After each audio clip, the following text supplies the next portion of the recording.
Hello viewers, কিন্নর কৈলাস ও Spiti valley ভ্রমণ সিরিজের গত নবম পর্বে আমি আপনাদের কল্পা থেকে নিয়ে গিয়েছিলাম টাবোতে। এই টাবো যাওয়ার পথে আমরা দেখেছিলাম নাকো লেক, নাকো মনাস্ট্রি, ঘিউ মনাস্ট্রি এবং মুনল্যান্ড। এই সমস্ত দেখতে দেখতে আমরা পৌঁছে গিয়েছিলাম টাবোতে। আজ আমি আপনাদের নিয়ে যাব টাবো থেকে কাজার পথে। এই যাওয়ার পথে আমরা দেখব টাবো মনাস্ট্রি, ধানকার মনাস্ট্রি এবং লাংজা মনাস্ট্রি। তাই কথা না বাড়িয়ে চলুন ভিডিওটি শুরু করা যাক।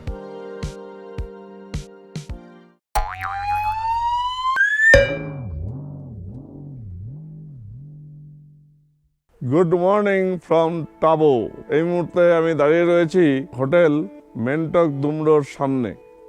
তবে এটি নামে হোটেল হলেও আসলে অনেকটাই এটি একটি হোমস্টে। ভারী সুন্দর এদের ব্যবস্থাপনা, সমস্ত কিছুই পরিষ্কার পরিচ্ছন্ন। যাই হোক, আমরা আজ টাবো থেকে আর কিছুক্ষণ পরে ব্রেকফাস্ট করেই আমরা রওনা হয়ে যাব কাজা। তবে কাজা যাওয়ার পথে আমরা দেখব ধানকার মনাস্ট্রি। ধানকার হয়ে আমরা চলে যাব কাজা। ভারী সুন্দর রোদ ঝলমলে পরিবেশ, একদম পাহাড়ি প্রাকৃতিক পরিবেশের মধ্যে এই হোটেল বা হোমস্টে যাই বলুন না কেন, তার অবস্থান আমি ভালোভাবে দেখাবার চেষ্টা করছি আপনাদের। একদম পাহাড়ের মাঝে এই হোটেল, চারিদিকে উঁচু পাহাড় এবং এর মাঝে এই হলুদ সবুজ পাতাওয়ালা গাছগুলো আরো সুন্দর পরিবেশের সৃষ্টি করেছে। এই হোমস্টের পাশেই রয়েছে একটি স্কুল, দেখতে পাচ্ছি সারকং স্কুল টাবো। সুন্দর দেখতে কিন্তু স্কুলটি। এই হলো আমাদের হোটেলের সাইনবোর্ড, হোটেল মেন্টক দুমড়া। সাথে এদের রেস্টুরেন্ট রয়েছে, খাবার দাবার খুবই ভালো এবং তার সাথে সমস্ত পুরো হোটেলটি একদম ঝকঝকে পরিষ্কার পরিচ্ছন্ন। আপনারা টাবোতে থাকতে হলে এই মেন্টক দুমড়োতে নিশ্চিন্তে রাত্রিবাস করতে পারেন এবং এদের খাবারও নিশ্চিন্তে খেতে পারেন। চারিদিকে শান্ত ও স্নিগ্ধ পাহাড়ি উপত্যকা নিয়ে গঠিত প্রায় 10,700 ফুট উচ্চতায় অবস্থিত এই টাবো ভিলেজ, যার অবস্থান হিমাচলের স্পিতি উপত্যকায়। যেদিকেই ক্যামেরা ঘোরাই না কেন, এক মনোরম প্রাকৃতিক পরিবেশের ছবি যেন ক্যামেরায় ধরা পড়ে। ভীষণ সুন্দর প্রাকৃতিক পরিবেশের মধ্যে আমরা কিন্তু রয়েছি। ব্রেকফাস্ট পর্ব মিটিয়েই আমরা চলে এলাম টাবোর অন্যতম আকর্ষণীয় দ্রষ্টব্য টাবো মনাস্ট্রিতে। প্রায় 1000 বছরের পুরনো এই মনাস্ট্রি হিমাচল তথা ভারতবর্ষের সবথেকে প্রাচীনতম মনাস্ট্রিগুলোর মধ্যে একটি। গেট পেরিয়ে কিছুটা চলার পরেই প্রথমেই চলে এলো নিউ মনাস্ট্রি। এখানে রয়েছে বেশ বড় একটি চোটতেন। বিভিন্ন রঙে সাজানো এই চোটতেনটি দেখলেই মনের মধ্যে একটা অন্যরকম অনুভূত হয়ে থাকে।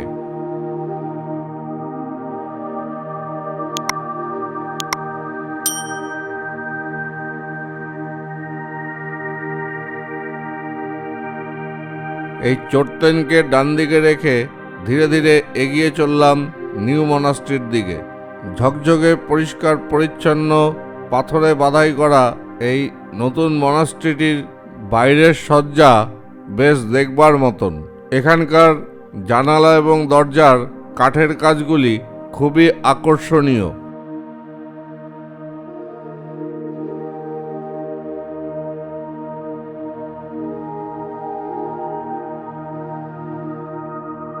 এই মনাস্ট্রির দরজা বন্ধ রয়েছে, তবে মনাস্ট্রির ভেতরে ঢুকতে হলে দরজায় 3টি টোকা মেরে ঢুকবার নিয়ম রয়েছে। ভেতরে রয়েছে বুদ্ধের মূর্তি, তবে ক্যামেরা নিয়ে ভেতরে ঢুকতে মানা করায় আমি আপনাদের ভেতরের ছবি দেখাতে পারছি না।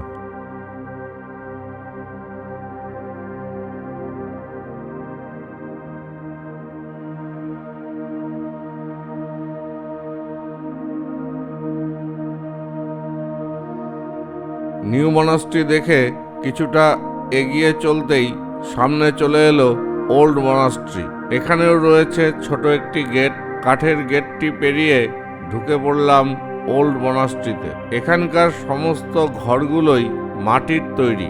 আসলে এখানে বৃষ্টিপাত খুব একটা হয় না, যার ফলে মাটি দিয়ে নির্মিত এই মনাস্ট্রিগুলিরও কোনো ক্ষতি সেভাবে খুব একটা হয় না।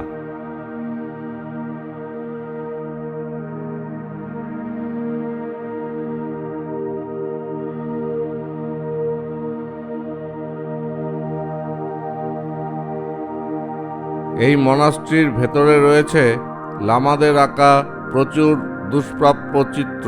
এই কারণে একে স্পিতির অজন্তা বলা হয়।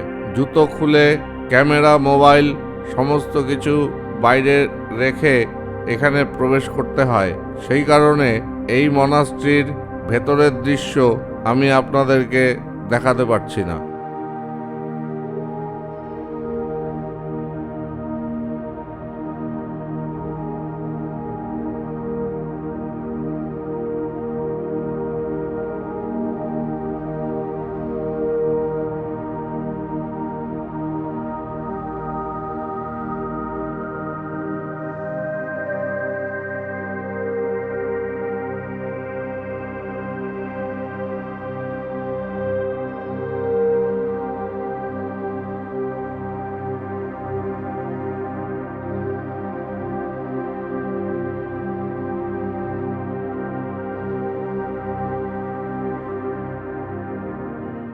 টাবো মনাস্ট্রি দেখার পরে এখন আমরা রওনা হলাম ধানকার মনাস্ট্রি দেখার উদ্দেশ্যে।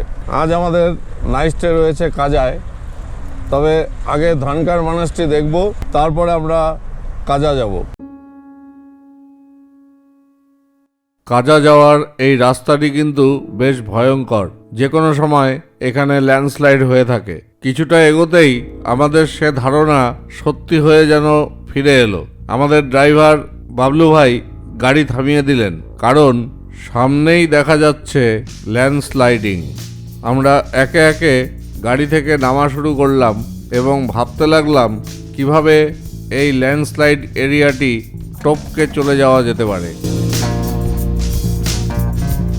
দেখুন ওপর থেকে কেমন পাথর গড়িয়ে গড়িয়ে পড়ছে। এই গড়িয়ে পড়া পাথরের কিছু অংশই ওখানে রাস্তার উপরে জড়ো হয়ে রয়েছে। আমাদের ড্রাইভার বাবলু ভাই সামনে গিয়ে দেখবার চেষ্টা করছেন কোনোভাবে এই জায়গাটি চট করে পেরিয়ে যাওয়া যায় কিনা।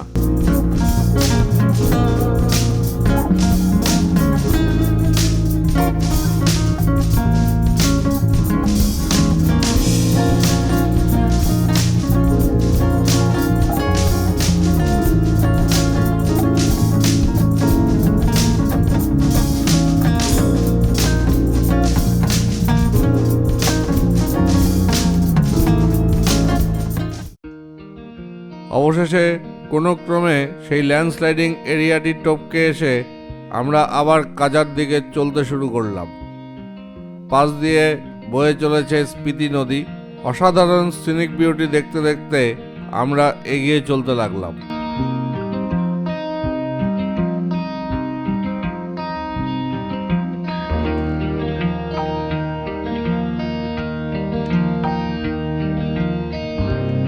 যতই সামনে এগোচ্ছি ততই যেন মুগ্ধ হয়ে যাচ্ছি। এই স্পিতি ভ্যালির অসাধারণ রূপ সঠিকভাবে বর্ণনা করবার ভাষা খুঁজে পাওয়া মুশকিল। প্রতিটি বাঁকেই যেন ধরা পড়ছে অসাধারণ বৈচিত্র্য।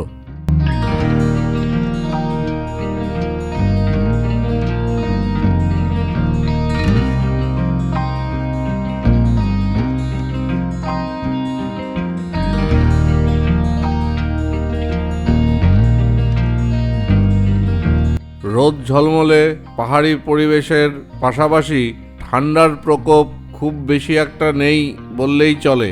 তবে প্রচণ্ড বেগে হাওয়া কিন্তু বইছে। এই হাওয়ার বেগ এতটাই যে আপনি দাঁড়িয়ে থাকলে মাঝে মাঝে আপনাকে একটা ধাক্কা খেতে হবে।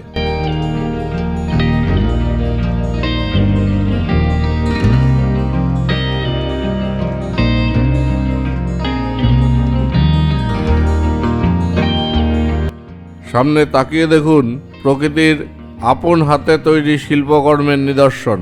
বাতাসের ঘর্ষণে শিলাস্তর ক্ষয়ে গিয়ে এইসব অসাধারণ স্কাল্পচার তৈরি হয়েছে।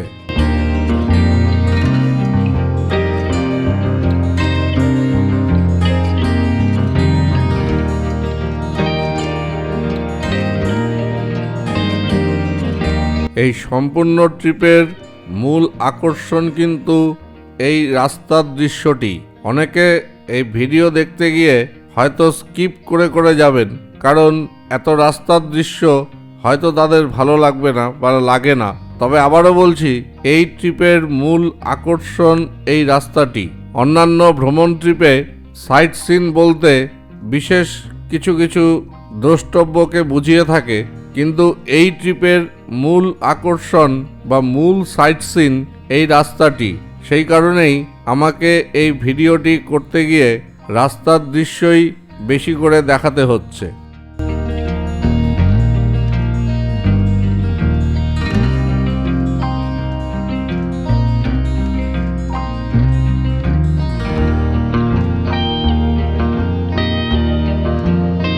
চলার পথে গাড়ি থামিয়ে আমরা চললাম হ্যাঙ্গিং ব্রিজ দেখবার উদ্দেশ্যে। স্পিতি নদীর উপর ঝুলন্ত এই ব্রিজটি পার হয়েই আপনি ওই পারে যেতে পারবেন। প্রচণ্ড হাওয়ার সাথে সাথে এই ব্রিজটি দুলতে থাকে, যার ফলে নদী পারাপারের বিষয়টি দেখে যতটা সহজ বলে মনে হয়, বাস্তবে কিন্তু ততটাই কঠিন।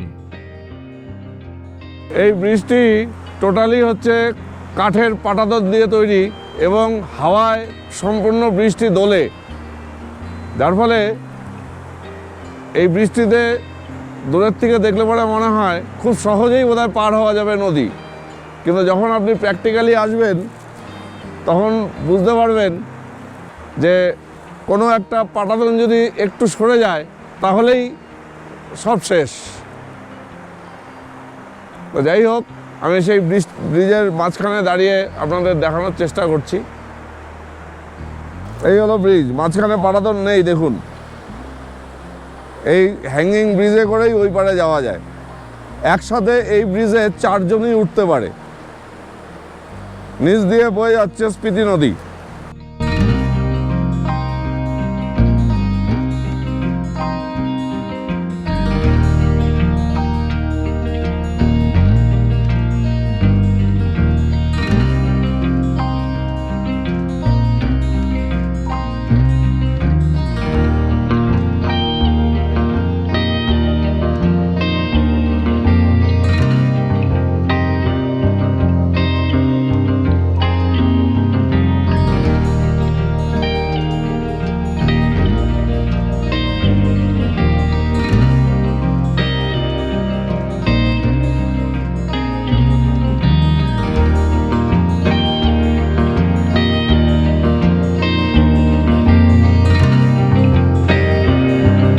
পাহাড়ের রঙের পরিবর্তনটা লক্ষ্য করুন।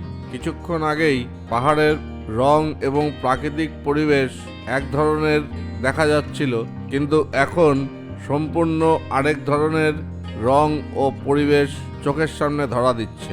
এই সব দেখবার জন্যই হাজার হাজার পর্যটক এবং বহু ভৌগোলিক এই স্পিতি ভ্যালিতে এসে ভিড় জমিয়ে থাকেন।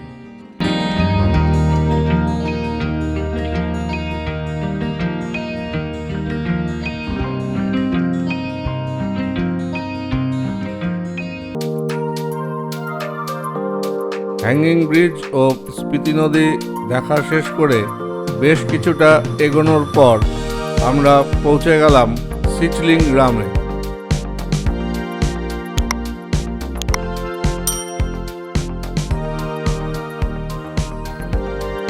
এক নতুন প্রাকৃতিক পরিবেশে এখানে এসে মনে হচ্ছে প্রকৃতি যেন এক নবসাজে সজ্জিত হয়েছে।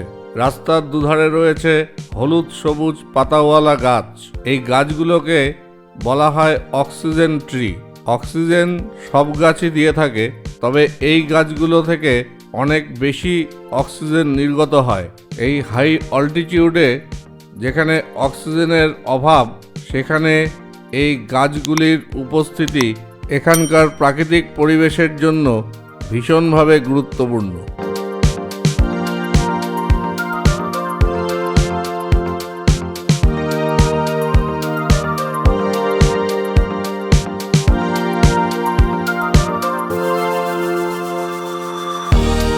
সিচলিং গ্রাম থেকে কিছুটা এগোনোর পরই রাস্তা দুভাগে ভাগ হয়ে যায়।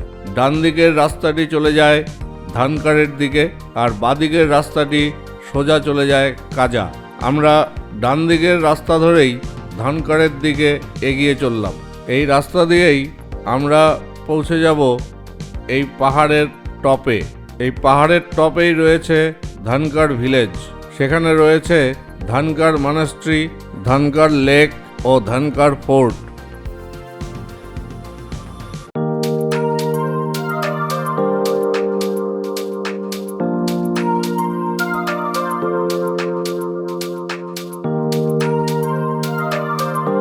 একটা সময় স্পিতির রাজধানী ছিল এই ধানকার।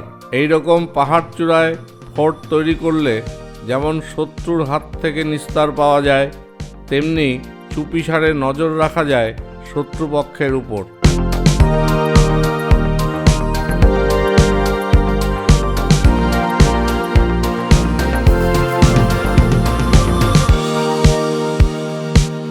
আমরা ক্রমশ এগিয়ে চলেছি পাহাড়ের চূড়ার দিকে। নিচে বয়ে চলেছে স্পিতি নদী। এই পাহাড়ের ওপর থেকে স্পিতি নদীর গতিপথ খুব সুন্দরভাবে লক্ষ্য করা যাচ্ছে।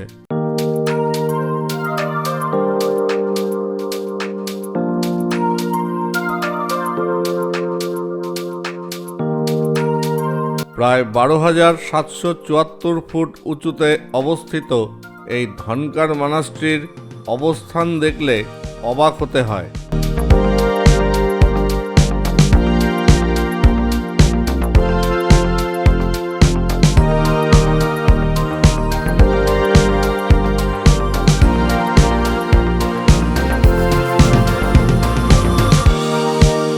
মাটির পাহাড়ের গা বেয়ে নির্মিত হয়েছে এই মনাস্ট্রিটি।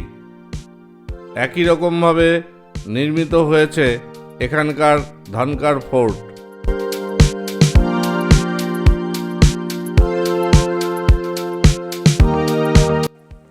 চলে এসেছি ধানকার মনাস্ট্রিতে। খুব সুন্দরভাবে সাজানো পাহাড়ের উপরে অবস্থিত এই ধানকার মনাস্ট্রি। আমি চেষ্টা করছি আপনাদের এই ধানকার মনাস্ট্রি ভালোভাবে দেখাবার। এখানে একটি রেস্টুরেন্টও রয়েছে দেখা যাচ্ছে, এবং সবথেকে আশ্চর্যের পাহাড়ের উপর অবস্থিত এই মনাস্ট্রিটি কীভাবে তৈরি করেছে। এবং দেখুন ওইদিকে আরও যে বিভিন্ন ঘরগুলো রয়েছে কীরকম আশ্চর্যজনকভাবে তৈরি।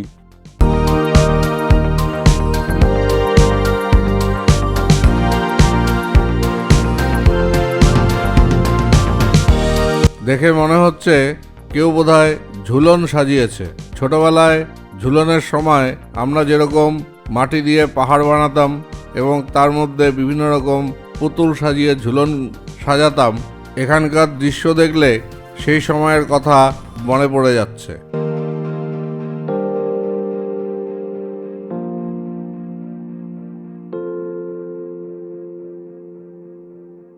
বেশ অনেকটা জায়গা জুড়ে অবস্থিত এই ধানকার মনাস্ট্রির দরজা রয়েছে বন্ধ।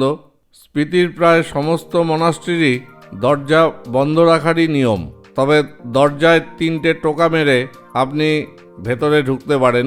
ভেতরে রয়েছে গৌতম বুদ্ধের সুন্দর শান্ত মূর্তি, তবে ভিতরে ভিডিওগ্রাফি নট অ্যালাউড, তাই ভেতরের ছবি আমি আপনাদের দেখাতে পারছি না।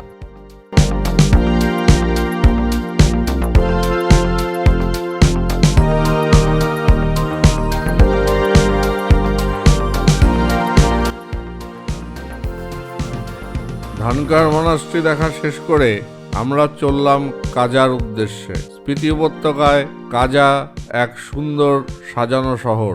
এখানে আপনার প্রয়োজনীয় সমস্ত কিছুই আপনি পেয়ে যাবেন। এখানে রয়েছে পৃথিবীর সর্বোচ্চ উচ্চতায় অবস্থিত পেট্রোল পাম্প। এর সাথে রয়েছে কাজা মনাস্ট্রি ও কাজা মার্কেট। তবে কাজা থেকে বেরিয়ে সাইট সিন হিসেবে আপনি দেখে নিতে পারেন Langza monastery, Hikkim monastery, comic village ইত্যাদি। এই কমিক ভিলেজেই রয়েছে পৃথিবীর সর্বোচ্চ পোস্ট অফিস।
কাজা পৌঁছে আমরা লাঞ্চ সেরে নিলাম। লাঞ্চ শেষ করেই আমরা রওনা হয়ে গেলাম লাংজা মনাস্ট্রি দেখার উদ্দেশ্যে।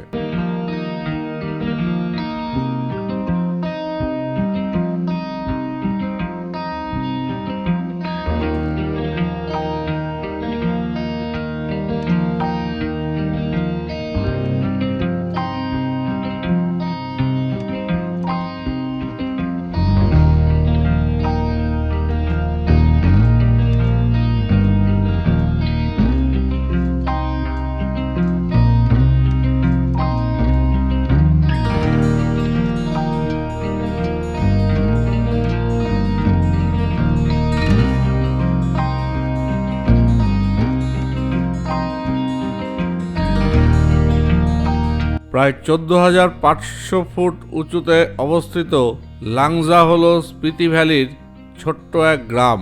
এই গ্রামটি গৌতম বুদ্ধের সবচেয়ে উঁচু ও বড় স্ট্যাচুর জন্য বিখ্যাত। অনুমান করা হয় এই গ্রামটি তথা স্পিতি ভ্যালি 200,000 বছরেরও পুরনো। এখানে পাওয়া বিভিন্ন জীবাশ্ম থেকে এই সিদ্ধান্ত নেওয়া হয়েছে। এই গ্রাম বুদ্ধের স্ট্যাচু ছাড়াও স্নো লেপার্ডের জন্য বিশেষভাবে পরিচিত।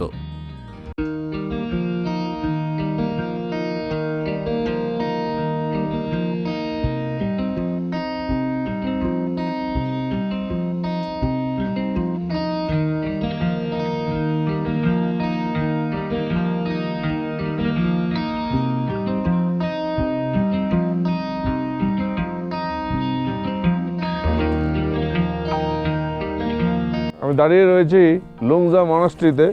সামনে বুদ্ধদেবের একটি সুন্দর মূর্তি রয়েছে।